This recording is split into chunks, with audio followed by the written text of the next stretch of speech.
Hello. देखिए, आज हम टेंस के बारे इंग्लिश में टेंस के बारे में बताएंगे।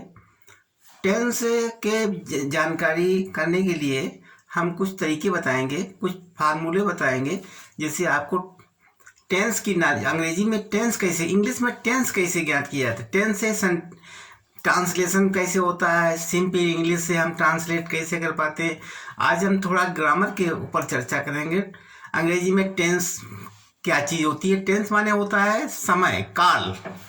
काल को कितनी भागों में बांटा जाता है, तो उसी को हम उसी के डिवाइडेशन और रूल्स के को समझ करके हम टेंस के बारे में जानते हैं। और टेंस के द्वारा ही हम क्या होता है, टेंस के द्वारा ही हमें ट्रांसलेशन की प्रक्रिया मालूम हो जाती है, कहाँ डिड लगेगा, कहाँ टन लगेगा, कौन क्या चीज़ होती है टेंस के। अब देखिए, टेंस है,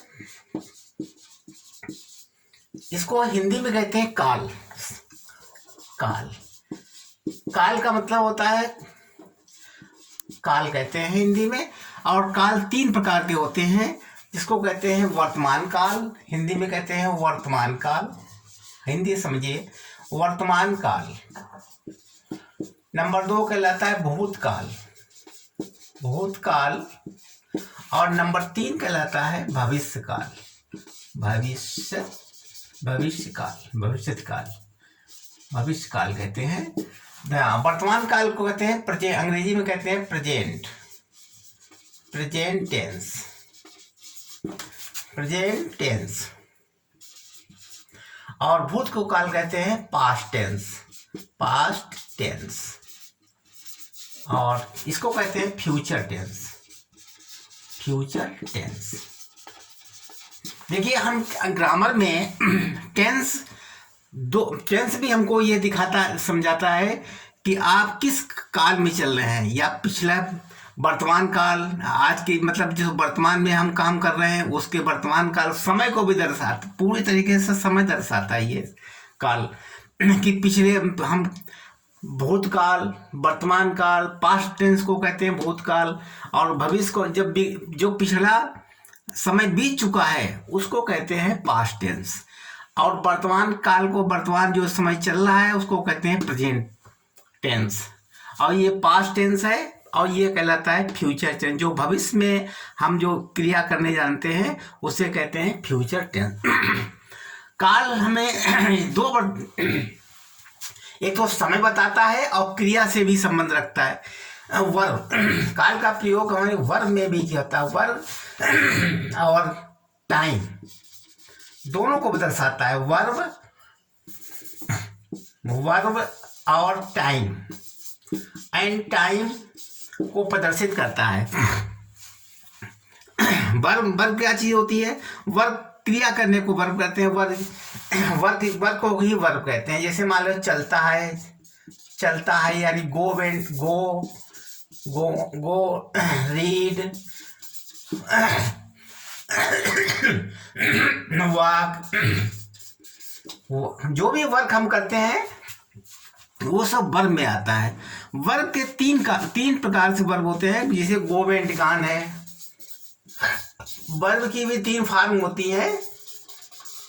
वर्ब की भी 3 फॉर्म होती है, प्रत्येक वर्ब की 3 फॉर्म होती हैं। उन फार्मों के अनुसार ही हम समय में जो हमारे वर्तमान प्रेजेंट टेंस है, पास्ट टेंस है, फ्यूचर टेंस में सारी चीज दर्शाते हैं। अच्छा, इनकी पहचान क्या होती है कि प्रेजेंट टेंस में क्या है? इनके भी पार्ट होते हैं। 3 पार्ट है, प्रेजेंट टेंस, पास्ट टेंस और फ्यूचर टेंस। इनके भी 4 पार्ट होते हैं। जैसे प्रेजेंट टेंस है उसके 4 पार्ट हो गए। नंबर 1 होता है indefinite, indefinite tense, indefinite present, जिसको कहते हैं प्रेजेंट इंडेफिनिट। ये इंडेफिनिट इसमें भी होगा, पास्ट में भी होगा, और इंडेफिनिट फ्यूचर में होगा। नंबर 2 आता है कॉन्टिन्यूअस, कॉन्टिन्यूअस मतलब continuous, present continuous, past continuous और फ्यूचर कॉन्टिन्यूअस। तीसरा आता है परफेक्ट, परफेक्ट भी प्रेजेंट टेंस में, परफेक्ट इसमें भी होगा, पास्ट में, तीनों में, मतलब जो प्रेजेंट टेंस में। और चौथा है परफेक्ट कंटिन्यूअस, परफेक्ट कंटिन्यूअस, ठीक है। ऐसे प्रेजेंट टेंस की 4 पार्ट, यही चारों पार्ट, यही चारों विभाजन पास्ट में भी होंगे। पास्ट में इंडिफिनिट, इंडिफिनिट और continuous, continuous, perfect, perfect continuous, perfect continuous. इसी तरीके से फ्यूचर में भी future indefinite, future continuous, future perfect and perfect continuous, perfect continuous. अब इसमें पहचान क्या होती है इंडिफिनिट की, कंटिन्यूअस की, परफेक्ट की, परफेक्ट कंटिन्यूअस, मतलब प्रेजेंट टेंस में ही हम बताने जा रहे हैं। देखिए इंडिफिनिट होता है जैसे मैं जाता हूँ, मैं जाता हूँ, मैं खेलता हूँ, मैं पढ़ता हूँ, ये सब इंडिफिनिट टेंस में आते हैं। पढ़ता हूँ जो हम एक किस्म कर रहे हैं। कंटिन्यूअस में जो लगातार हो रहा है,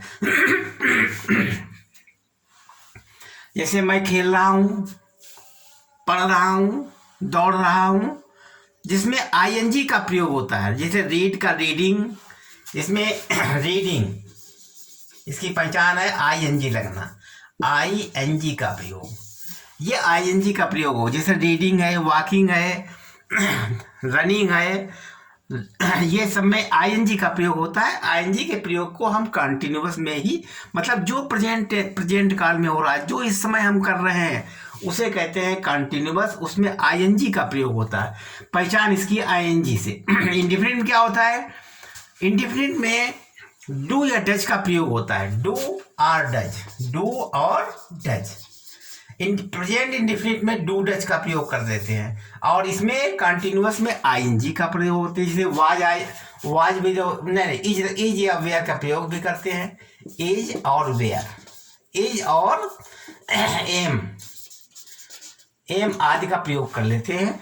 और परफेक्ट प्रेजेंट परफेक्ट टेंस में क्या होता है?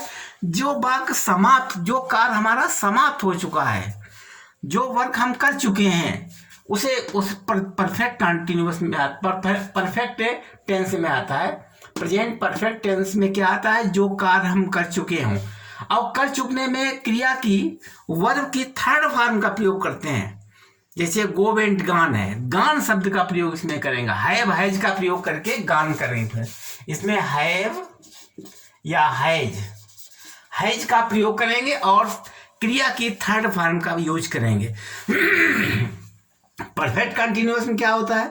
परफेक्ट कंटिन्यूअस में समय भी दिया होता है। जैसे मैं 4 साल से पढ़ रहा हूँ, मैं 4 साल से खेल रहा हूँ, मैं 4 साल से वहाँ रह रहा हूँ, तो ये इसमें समय भी आया है।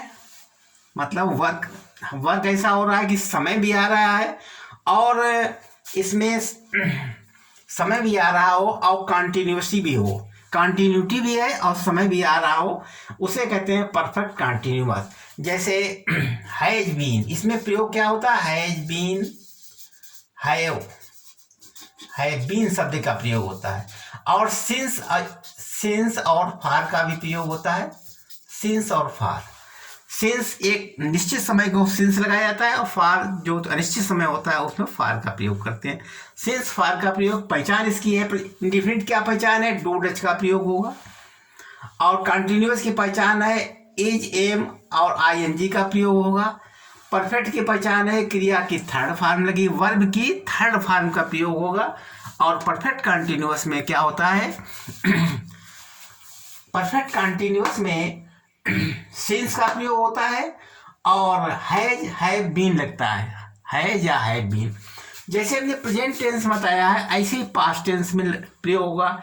पास्ट टेंस की पहचान क्या रहेगी? था शब्द प्रयोग आएगा, मतलब इसमें आएगा वाज और वेयर का प्रयोग होगा। वाज और वेयर का प्रयोग होकर के पास्ट इंडिफिनिट में वाज वेयर का प्रयोग करेंगे। इसके निगेटिव, हाँ, इसके बाद में कंटिन्यूअस में क्या होगा, कंटिन्यूअस में आईएनजी तो लगेगा ही, आईएनजी लगेगा, साथ में वाज और वेयर का प्रयोग होगा, वाज और वेयर का प्रयोग करेंगे। परफेक्ट कंटिन्यूअस में डिड शब्द का प्रयोग करेंगे, डिड और क्रिया की थर्ड फॉर्म। इसके बाद में परफेक्ट कंटिन्यूअस में हैड या हैव का प्रयोग, हैड का प्रयोग करेंगे, हैड, हैड, हैव का नहीं करेंगे, हैड का करेंगे, हैड और सिंस या फार का प्रयोग करेंगे। इसी तरीके से फ्यूचर में विल या सेल का प्रयोग करेंगे, इसमें विल और सेल, और इसमें आईएनजी लगाएंगे और सेल विल का प्रयोग करेंगे। परफेक्ट में वर्ब की थर्ड फॉर्म का प्रयोग करेंगे, वर्ब की थर्ड फॉर्म लगाएंगे। परफेक्ट कंटिन्यूअस में will have been, have been का, विल हैव बीन, बीन का प्रयोग करेंगे। और इसके बाद में टाइम का प्रयोग, सिंस फार लगा करके टाइम का प्रयोग करेंगे, सिंस और फार, फार का प्रयोग करके हम आगे वर्क करेंगे। अब देखिए इसमें ये सब तीनों काल, प्रेजेंट, पास्ट, फ्यूचर, ये ग्रामर में महत्वपूर्ण ट्रांसलेशन में योगदान देते हैं और इनको आप अच्छी तरीके से तैयार करें।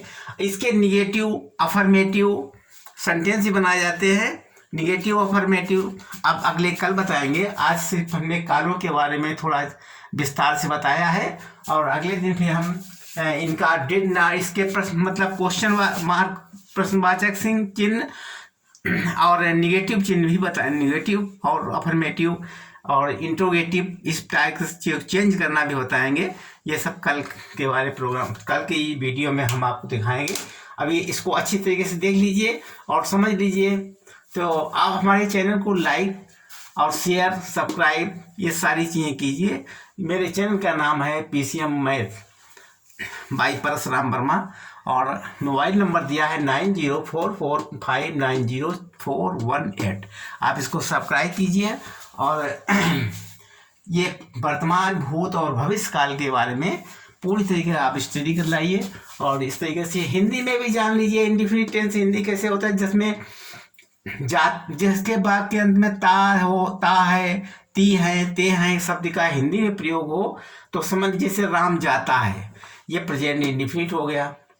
और मोहन जा रहा है, ये कंटिन्यू, रहा रही का प्रयोग होता हो उसे कहते हैं कंटिन्यूअस में। परफेक्ट में चुका चुकी का शब्द प्रयोग होता हो, जैसे वो खाना खा चुका है, मतलब अभी हिंदी में बता रहे हैं वर्तमान काल में, फिर इसकी अंग्रेजी बनाना सीख लीजिए।